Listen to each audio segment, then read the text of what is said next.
어렸을 적에 포도나무 가지를 꺾어서 땅 속에 심고 뿌리 내리기를 기다린 적이 있습니다. 어린 마음에 너무 궁금했어요. 뿌리가 내렸을까? 하룻밤 지나고 나서 뽑아 보았습니다. 내리지가 않았네. 다시 심었어요. 그 다음날 지나고 또 뽑아 보았습니다. 이번에도 내리지 않았네. 그 다음날도 계속해서 뽑아 보았습니다. 뿌리 내리지 않는 모습을 보고 실망한 나머지 그냥 알아서 자라겠지 꼽아놓고 잊어버렸습니다. 며칠 지나고 보니 싹이 났습니다. 가지가 자랐고 아마 지금도 자랐다면, 그 자리에 심겨져 있었다면 열매 맺고 있을 것입니다.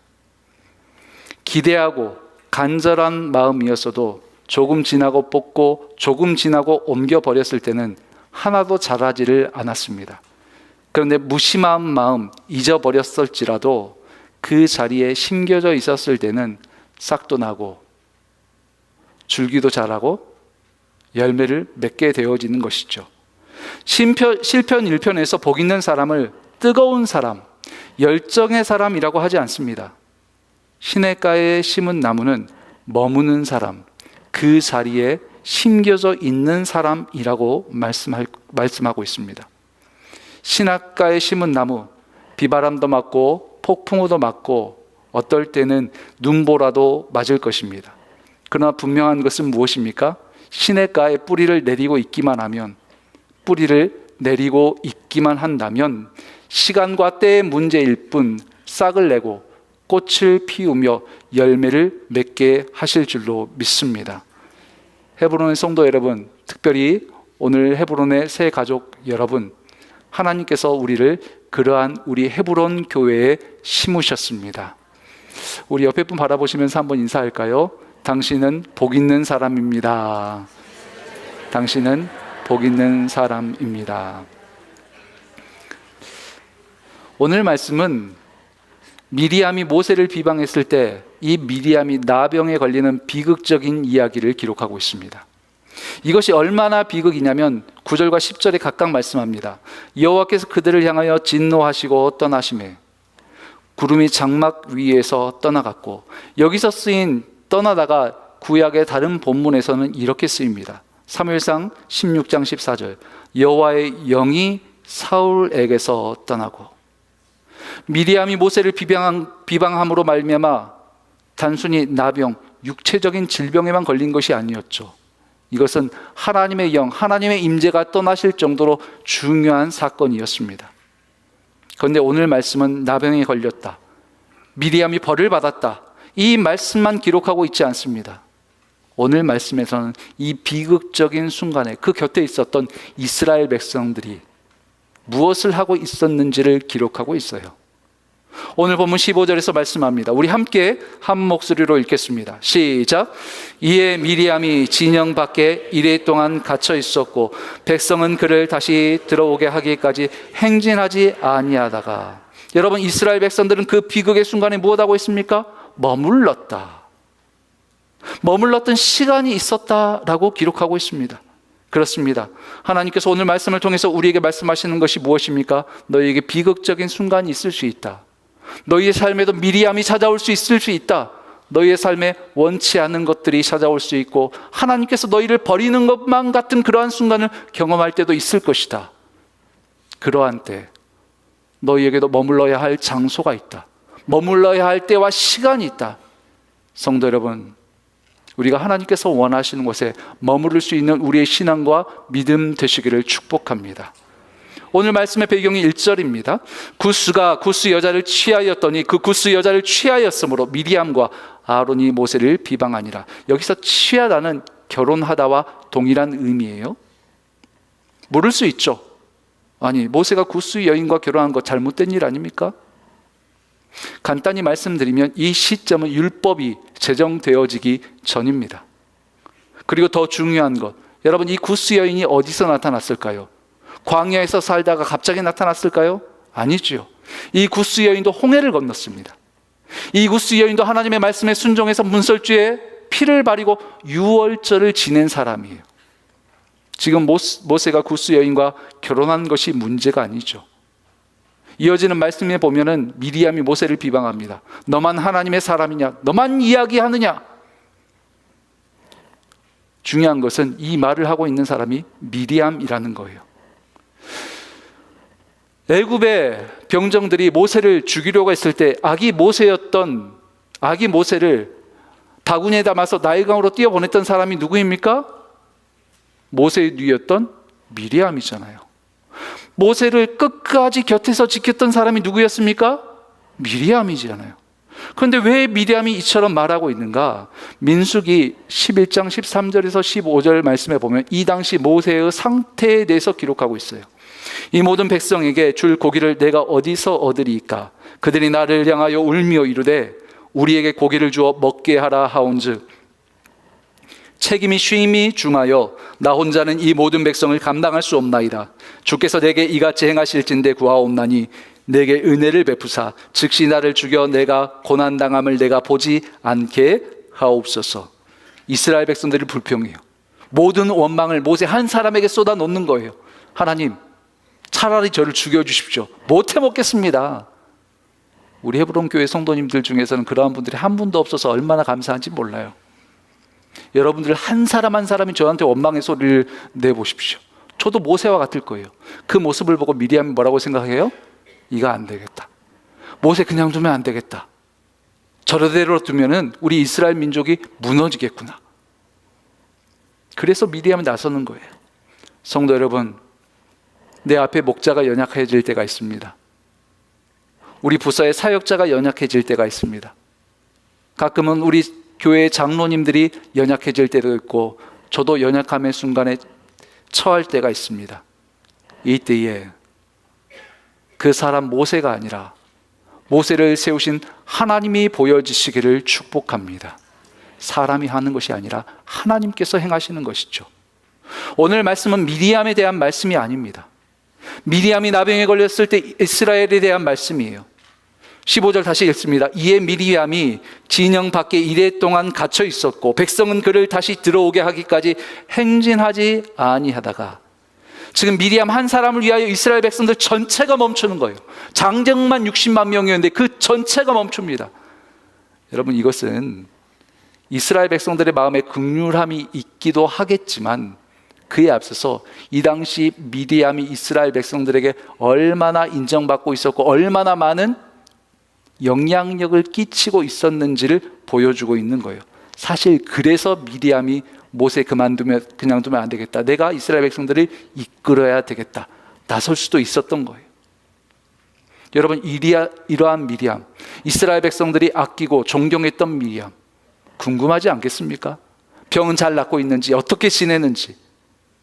제가 포도나무 가지를 뽑아서 잘 자라나, 뿌리는 내렸는가 보고 싶어 했듯 백성들도 얼마나 미리암을 보고 싶어 했겠습니까?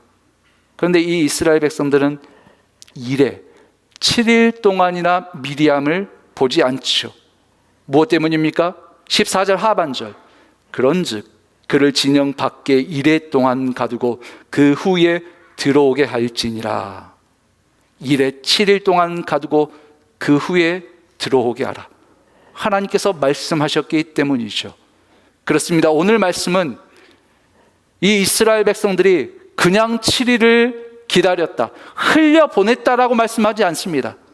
이 7일의 시간을 하나님께서 말씀하신 대로 보냈음을 보여주고 있어요. 바벨론 포로로 잡혀갔던 유다 백성들, 하나님께서 예레미야 선지자를 통해서 약속하셨습니다. 70년이 기한이 차면 너희가 돌아오게 할 것이다. 70년이 지났는데 모든 백성들이 다 돌아옵니까?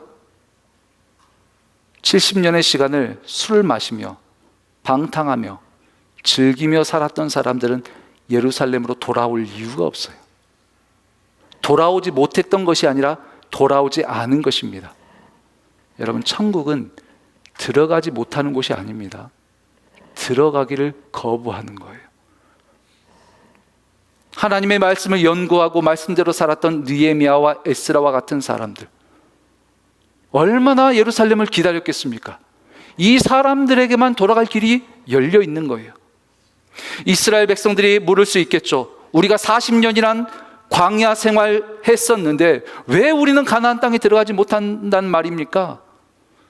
성도 여러분, 광야란 어떤 곳일까요? 고생한다고 광야일까요? 앞이 보이지 않는다고, 앞이 막막하다고 광야일까요?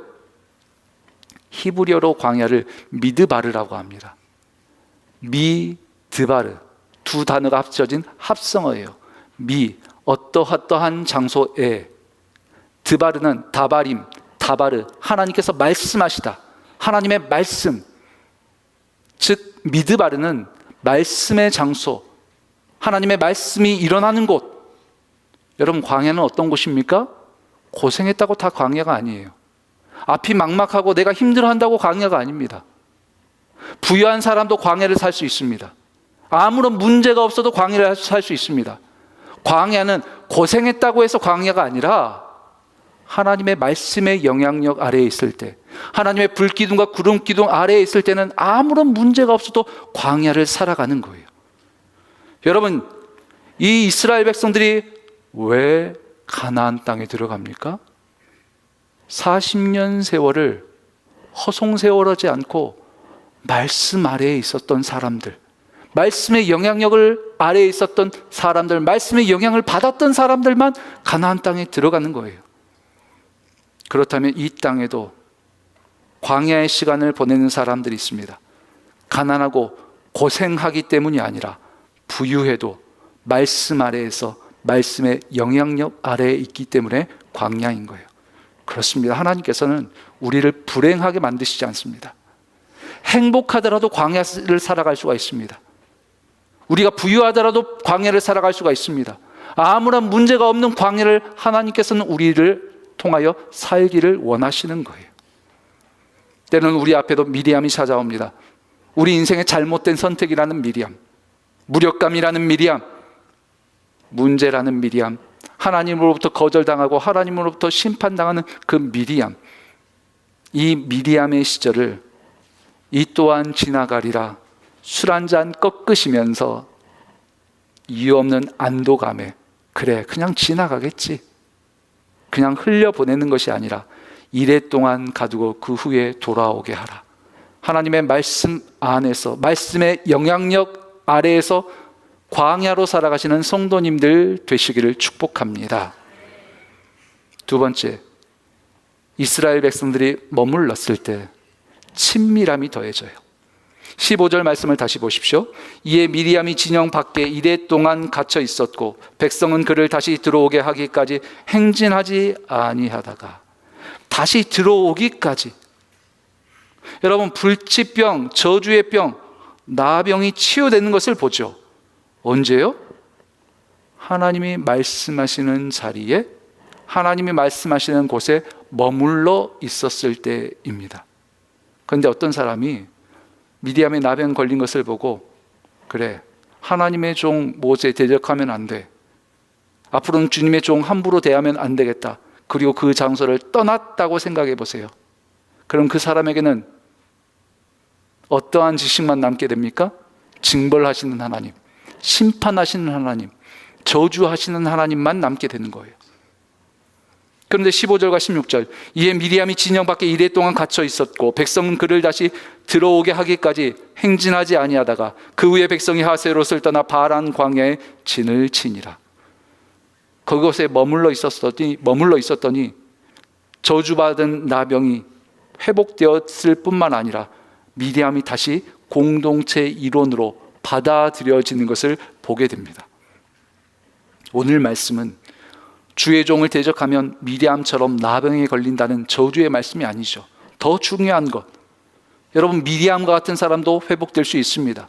우리 가운데 하나님께서 버린 사람, 하나님을 대적했던, 하나님의 종을 대적했던 사람들도 간절히 하나님 앞에 나아갈 때에 그 사람도 하나님께서 회복시키실 줄로 믿습니다. 근데 이 중요한 것, 이 복음을 언제 알게 된다고요? 그 자리에 머물렀을 때. 마태복음은 유대 지식을 가지고 있었던 유대인들을 향해 쓰여진 복음서입니다. 그래서 구약성경, 특히 모세 오경을 알고 모세오경에 대한 충분한 지식을 가지고 마태복음을 읽으면 훨씬 더 복음이 명확하게 와 닿아요. 산상수훈의 말씀이었던 마태복음 5장 1절, 예수께서 무리를 보시고 산에 올라가 앉으시니 제자들이 나온지나. 여러분, 여기서 그냥 우리는 산인 것 같죠? 근데 유대인들, 이스라엘 사람들은 여기서 산을 보고 신의 산을 떠올려요. 신의 산에서 모세가 홀로 하나님께 나아갔었죠. 그런데 이 말씀에서는 산에 계신 예수님 앞에 모세만이 아닌 제자들, 원하는 누구든지 나아갈 수가 있는 거예요. 만남이 모세 한 사람에게만 허락되었다면 이 만남은 모든 백성들에게 열려진 거예요. 그런데 예수님께서 제자들을 만나시고 산에서 내려가십니까? 계속 뒤에 이어지는 마태복음 5장 17절, 내가 율법이나 선지자를 폐하러 온 줄로 생각하지 말라. 폐하러 온 것이 아니요 완전하게 하려 함이라. 5장 20절, 내가 너희에게 이르노니 너희 의가 서기관들과 바리새인들보다 더 낫지 아니하면 결코 천국에 들어가지 못하리라. 여러분, 말씀에서 발견되어지는 것이 무엇입니까? 예수님께서는 내려오신 것이 아니라 산 위에서 머물고 계세요. 머무시면서 계속 가르쳐 주시고 제자들과 계속 함께하고 계세요. 한국에서 제가 부목사로 사역하던 시절에 가장 뜨거웠던 적이 있습니다. 제가 뜨거운 것이 아니라 성도님들이 너무 뜨거워서 그 열기가 저에게 느껴졌던 적이 있어요. 제가 성도님들께 교회에 나와서 기도하시라고, 오셔서 하나님께 부르짖으셔야 된다고 말씀드리지도 않았는데 정말 기적같이 교회로 나오시는 거 있죠. 1교시 8시 40분 언어 영역 시간, 하나님, 제 아들의 지문 한 번만 읽어도 이해되게 하여 주시옵소서. 얼마나 부르짖는지 모릅니다. 여러분, 수능 날에 기도할 때는 8시 40분에 시작하거든요. 그러면 그 시간에 딱 맞춰서 그 과목에 맞는 기도를 해요. 10시 30분 2교시 수리 영역, 하나님, 제 딸이 논리적인 생각을 할 수 있도록 붙들어 주시옵소서. 그리고 2교시까지 마치고 점심시간이 있거든요. 하나님, 먹는 음식 소화 잘 되게 하여 주시고 친구들과 헛된 대화하지 않게 하여 주시옵소서. 나중에 뭐라고 기도하겠어요? 하나님, 찍는 것마다 다 맞게 해 주옵소서. 얼마나 기도도 구체적인지 몰라요. 여러분, 그런데 더 놀라운 사실 예상하시죠? 수능 다음 날 되면 그 뜨거웠던 분들이 한 분도 남아가시지 않는 거예요. 여러분, 이렇게 기도하는 건 맞아요. 우리 자녀들 위해서 당연히 기도해야죠. 그런데 그 자리에 남지 않고 모두 떠나가 버리신 분들께 우리 주님께서는 그 자리에 계시는데 더 가르쳐 주시고 더 교제하시고 더 친밀함으로 거하기를 원하시는데 그 한 번 뜨겁게 기도하고 떠나가 버린 그분들에게 성장이 있을까요? 신앙의 성숙이 있겠습니까? 만약 이스라엘 백성들이 미리암이 나병 걸린 것만 보고 떠나갔으면 징벌하시는 하나님, 저주하시는 하나님만 아는 거예요. 여러분, 남자와 여자가 사귀게 되었습니다. 만남이 이루어졌죠. 그 다음에 뭐 해야 돼요? 연애해 보신 분 안 계시나요? 이야, 이분들 심각하네요. 여러분, 만났으면 뭐 해야 돼요? 영화 보고 밥도 먹고, 그렇죠. 데이트해야죠. 여러분, 만남이 끝이 아니죠. 만나고 나서 더 알아가고 더 교제하고 더 친밀한 가운데 거하는 거예요. 마태복음 6장 1절, 사람에게 보이려고 그들 앞에서 너희의 의의를 행하지 않도록 주의하라. 그리하지 아니하면 하늘에 계신 너희 아버지께 상을 받지 못하느니라. 여러분, 이 말씀을 하시는 이유가 무엇입니까? 우리에게 상 받게 하기 위해서가 아니에요. 이어지는 말씀 4절에서 이렇게 말씀합니다. 내 구제함을 은밀하게 하라. 은밀한 중에 보시는 너희 아버지께서 갚으시리라. 아버지께서 은밀히 보고 계신다.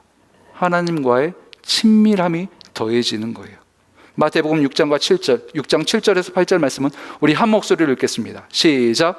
또 기도할 때에 이방인과 같이 중언부언하지 말라. 그들은 말을 많이 하여야 들으실 줄 생각하느니라. 그러므로 그들을 본받지 말라. 구하기 전에 너희에게 있어야 할 것을 하나님 너희 아버지께서 아시느니라. 여러분, 기도에 대해서 예수님이 뭐라고 말씀하십니까? 말을 많이 하는 것이 아니다.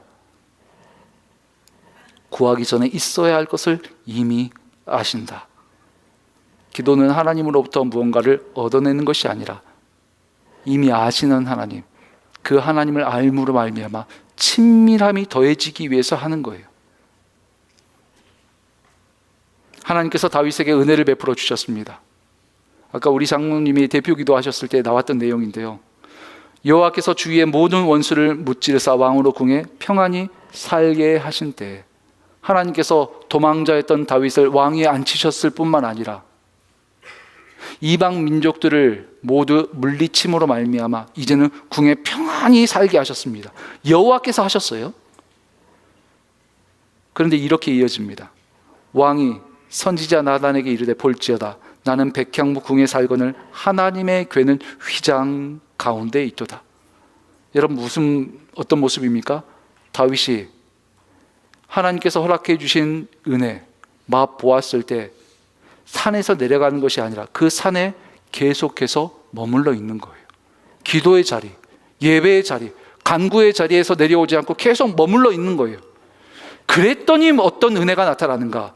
그러므로 이제 내 종 다윗에게 이와 같이 말하라. 만군의 여호와께서 이와 같이 말씀하시기를 내가 너를 목장 곧 양을 따르는 데에서 데려다가 내 백성 이스라엘의 주권자로 삼고 내가 가는 모든 곳에서 내가 너와 함께 있어 내 모든 원수를 내 앞에서 멸하였은즉 땅에서 위대한 자들의 이름같이 내 이름을 위대하게 만들어 주리라.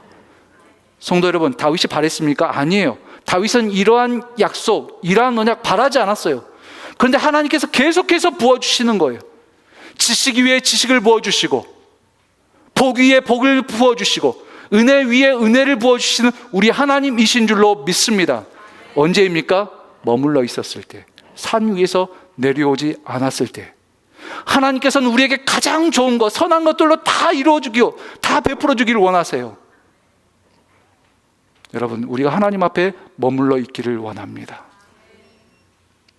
우리에게 주시는 은혜는 그 은혜가 종착역이 아니라 더 큰 은혜를 주시기 위한 시작점임을 기억하시기를 바랍니다. 마지막으로 이스라엘 백성들이 머물렀다는 것을 15절에서 이렇게 기록합니다. 이에 미리암이 진영 밖에 이레 동안 갇혀 있었고, 여러분, 이레 동안 갇혀 있었다는 것은 왕래를 할 수 없었다는 거예요.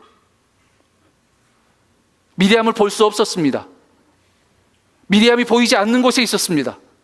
그런데 그때 무엇이 일어납니까? 하나님이 미리암을 치료하시고 회복시키시고 온전한 모습으로 돌려놓으시는 하나님의 만지심이 이스라엘 백성들이 보지 않는 곳에서 일어난다는 거예요. 열왕기하 9장 3절 말씀에 이런 말씀이 있습니다. 기름병을 가지고 그의 머리에 부으며 이르기를 여호와의 말씀이 내가 내게 기름을 부어 이스라엘 왕으로 삼노라 하였느니라 하고, 곧 문을 열고 도망하되 지체하지 말지니라 하니, 문을 열고 도망하되 지체하지 말고 도망하라.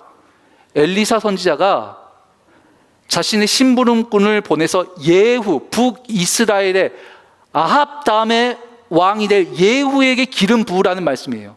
여러분, 이 예후가 누구냐면은 이스라엘에서 가장 악독했던 여인이 이세벨 아닙니까?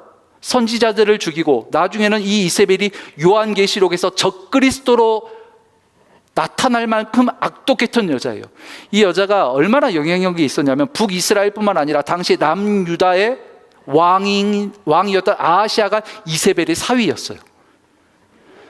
이것을 뿌리 뽑기 위해서 하나님께서 예후를 예언하셨고 예후를 세우셨습니다. 여러분, 하나님의 예언이 있었어요? 그러면 예후에게 기름 붓는 사람이 얼마나 궁금하겠어요? 보고 싶지 않겠어요? 어떻게 이 예후가 이세벨을 벌하는가? 이세벨을 무너뜨리는가? 그 가족을 멸하는가? 악을 뿌리 뽑는 것 얼마나 보고 싶겠어요? 근데 엘리사가 말하는 거예요.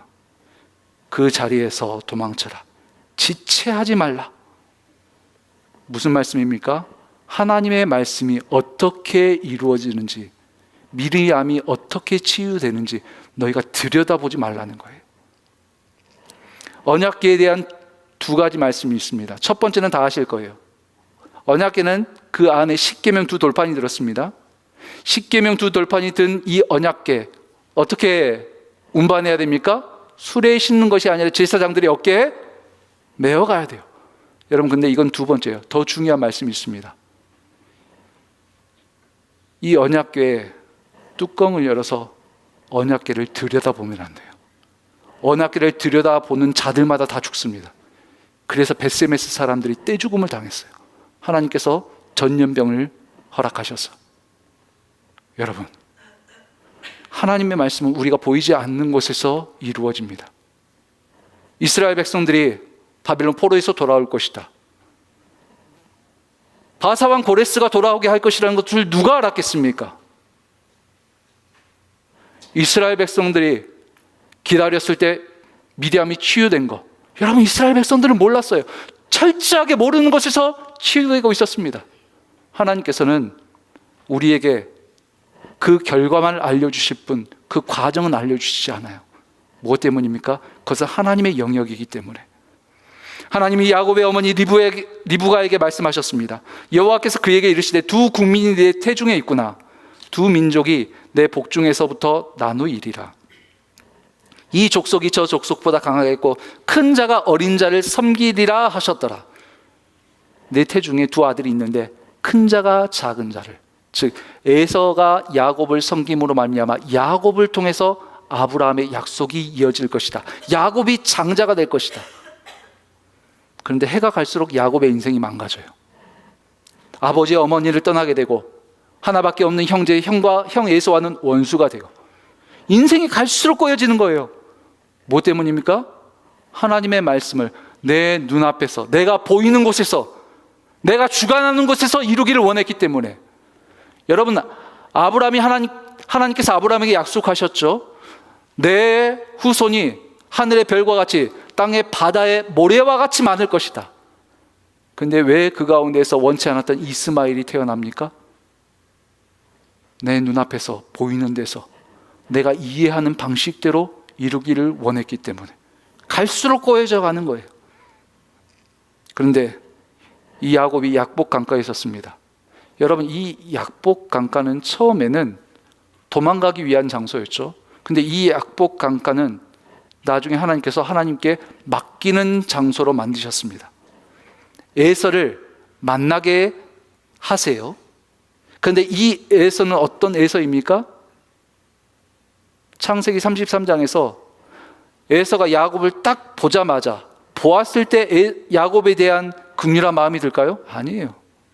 이미 하나님께서는 에서의 마음을 만지셨습니다.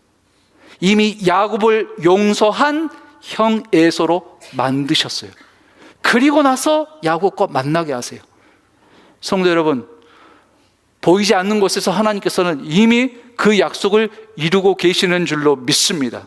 우리를 위한 구원의 길을 열어놓으신 줄로 믿습니다. 그러면 우리가 해야 할 것은 무엇인가요? 그 장소에 머무는 거예요. 홍해가 갈라지는 말씀에 대해서도 말씀을 드렸었습니다. 홍해는 모세가 지팡이를 가리켰을 때 그 자리에서 갈라지는 것이 아니라 반대편에서 갈라진다고 말씀을 드렸었죠. 여러분, 반대편에서부터 갈라져 와요. 그러면 홍해가 갈라지는 자리, 이 반대편에 있었던 이 이스라엘 백성들이 볼 때 홍해가 갈라지는 자리는 정해져 있어요. 하나님께서 구름 기둥과 불 기둥으로 이끄시는 이 자리에 있어야만 이쪽으로부터 홍해가 갈라져 오는 것과 만날 수가 있는 거예요. 야, 저쪽 장소가 홍해에서 저쪽이 좋네, 경치가 좋네, 저쪽에 가니까 좋은 별장이 있네. 여러분, 홍해 아무 데나 있다고 홍해가 갈라지는 것을 만나는 것이 아니라 하나님께서 뜻하신 그곳에 머물러 있을 때만 홍해가 갈라지는 것을 만나고 그곳에서 건너갈 수가 있는 거예요. 국민일보 기사에 다음과 같은 제목의 기사가 있었습니다. 엄마, 이제 하고 싶은 거 다 해. 자폐 소년의 기적 같은 첫 문장. 이 박주환 군이라는 아들이 쓴 글인데 저는 이런 병이 있는지 잘 몰랐습니다. 중증 무발화 자폐였어요. 찾아보니까 언어 표현 능력이 현저히 떨어지거나 없는 중증 자폐 스펙트럼 장애라고 되어 있어요. 설명하는 것도 조금 어렵네요. 의사소통에서 말하는 것도 중요하지만 말하는 것보다 더 중요한 것이 눈을 마주치는 것이라고 합니다. 근데 이 스펙트럼 장애는 눈을 마주칠 수가 없대요. 엄마가 아이를 포기하지 않고 아이의 손을 잡고 선을 그리기 시작했습니다. 전문가들뿐만 아니라 의사들, 가족과 친척들까지 다 말렸어요.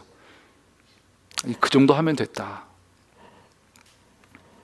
그래도 아니라는 거예요. 손을 쥐고 아이에게 선을 그리고 기역 니은을 쓰게 만들었어요.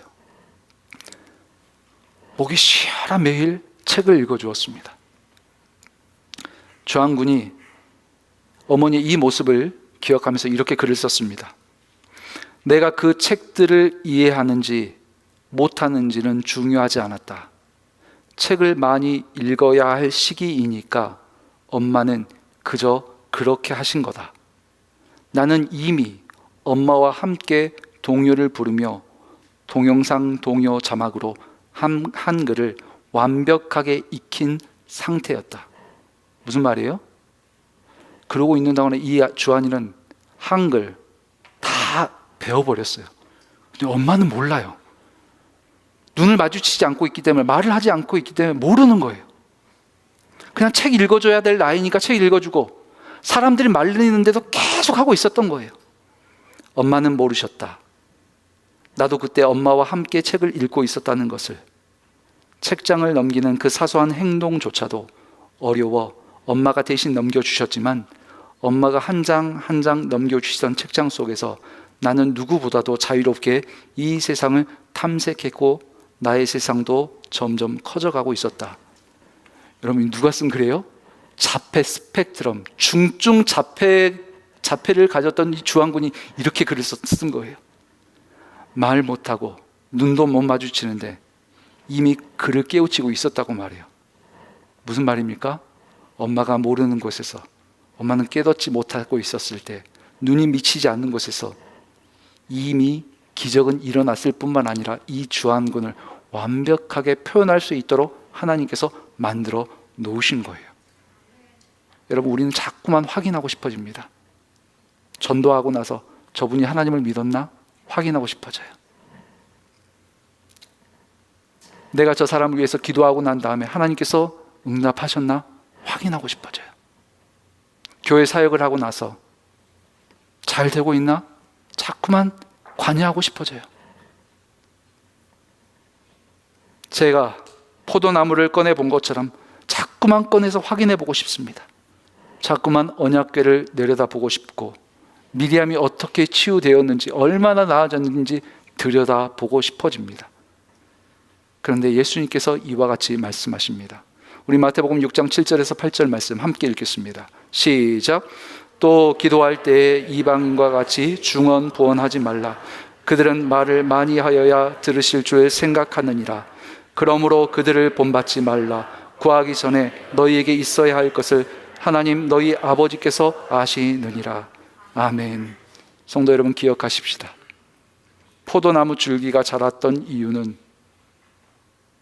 호기심 많은 소년의 간절함 때문이 아니라 심겨져야 할 곳에 심겨져 있었기 때문입니다. 우리가, 저와 여러분이, 우리 교회가 너에게 있어야 할 것을 이미 하늘 아버지께서 아시느니라. 이 믿음과 우리 하늘 아버지를 바라보며 우리 아버지께 뿌리 내리고 있는 이들마다, 뿌리 내리는 가정들마다, 뿌리 내리는 자녀들마다 우리 교회가 뿌리 내리고 있을 때, 때와 시기의 문제일 뿐 하나님이 꽃을 피워내시며 열매 맺게 하여 주실 줄로 믿습니다. 기도하겠습니다. 하나님, 우리는 자꾸만 확인하고 싶어집니다. 자꾸만 들여다보고 싶어집니다. 내 눈앞에서 어떻게 되어지는지 봐야만 우리의 직성이 풀립니다. 하나님, 그 연약함을 주님 앞에 내려놓습니다. 주님, 우리에게 믿음 주시되 우리 눈앞의 상황이 말하지 않는다 할지라도 여전히 구하기 전에 있어야 할 것을 아신다는 하나님 아버지에 대한 믿음 허락하여 주셔서 그 안에 뿌리 내리게 하시고 날마다 주님을 찬양하며 우리가 머물러야 할 곳에 머무는 믿음의 성도들 되게 하여 주시옵소서. 하나님, 주님이 심으신 자리라면 내 눈에는 황폐한 것처럼 보이지만 그러나 그 자리가 가장 우리에게 좋은 자리요, 꽃이 피어날 자리인 줄로 믿습니다. 하나님, 우리 가정, 우리 자녀 이곳에 심으셨습니다. 이제 주님의 뜻을 기다립니다. 피어나게 하시고 열매 맺게 하여 주시옵소서. 예수 그리스도의 이름으로 기도하옵나이다. 아멘.